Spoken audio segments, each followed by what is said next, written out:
পায়রা আমরা দেখে থাকি আমাদের আশেপাশে।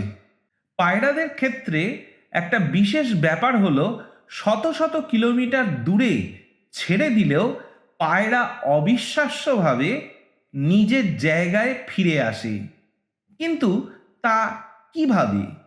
এতদিন আমরা জানতাম পায়রারা পৃথিবীর চৌম্বক ক্ষেত্র ব্যবহার করে পথ খুঁজে নেয়। সাম্প্রতিক এক গবেষণায় বিজ্ঞানীরা পায়রাকে পরীক্ষা করে দেখেন পৃথিবীর চৌম্বক ক্ষেত্র পরিবর্তিত হলে তার মস্তিষ্কে ঠিক কোন জায়গায় সাড়া পড়ে।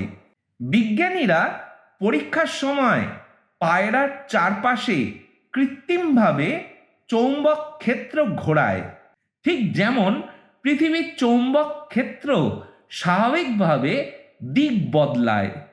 এই সময় আলো, শব্দ বা অন্য কোনো বাহ্যিক ইন্দ্রিয়ের সাহায্য নেওয়া হয়নি। শুধুমাত্র চৌম্বক ক্ষেত্রের পরিবর্তনের প্রতিক্রিয়া হিসেবে পায়রার মস্তিষ্কের কার্যকলাপ পর্যবেক্ষণ করেন বিজ্ঞানীরা। ফলাফল ছিল খুবই গুরুত্বপূর্ণ। দেখা যায় চৌম্বক ক্ষেত্র বদলানোর সঙ্গে সঙ্গে পায়রার মস্তিষ্কের কিছু নির্দিষ্ট অংশ সক্রিয় হয়ে ওঠে। এই অংশগুলো এমন জায়গায় অবস্থিত যেগুলো সরাসরি পায়রার অভ্যন্তরীণ কানের সঙ্গে যুক্ত। আমরা জানি অভ্যন্তরীণ কান ভারসাম্য রক্ষার কাজ করে। মাথা ঘোরালে বা শরীর নড়াচড়া করলে যাতে আমরা দিক হারিয়ে না ফেলি, সেই কাজটাই করে এই অংশ। গবেষণায় দেখা যায় চৌম্বক ক্ষেত্রের তথ্য এই একই পন্থা ব্যবহার করে পায়রার মস্তিষ্কে পৌঁছয়। এরপর বিজ্ঞানীরা পায়রার অভ্যন্তরীণ কান খুব সূক্ষ্মভাবে পরীক্ষা করেন। সেখানে তারা আলাদা ধরনের কিছু কোষের সন্ধান পান।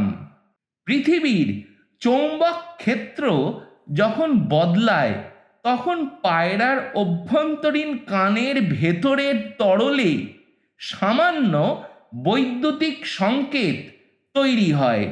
সেই সংকেত স্নায়ুর মাধ্যমে সরাসরি তার মস্তিষ্কে পৌঁছে যায়। মস্তিষ্ক তখন সেই তথ্য ব্যবহার করে বুঝতে পারে পায়রাটি কোন দিকে এগোলে সঠিক পথ পাবে।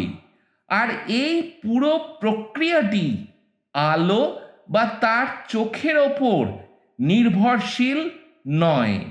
এই গবেষণা তাই আমাদের ধারণায় একটি বড় পরিবর্তন এনেছে। এর গুরুত্ব শুধু পায়রার মধ্যেই সীমাবদ্ধ নয়। এই আবিষ্কার আমাদের বুঝতে সাহায্য করে প্রকৃতিতে প্রাণীরা কিভাবে অত্যন্ত সূক্ষ্ম প্রাকৃতিক সংকেত ব্যবহার করে পথ খুঁজে নেয়।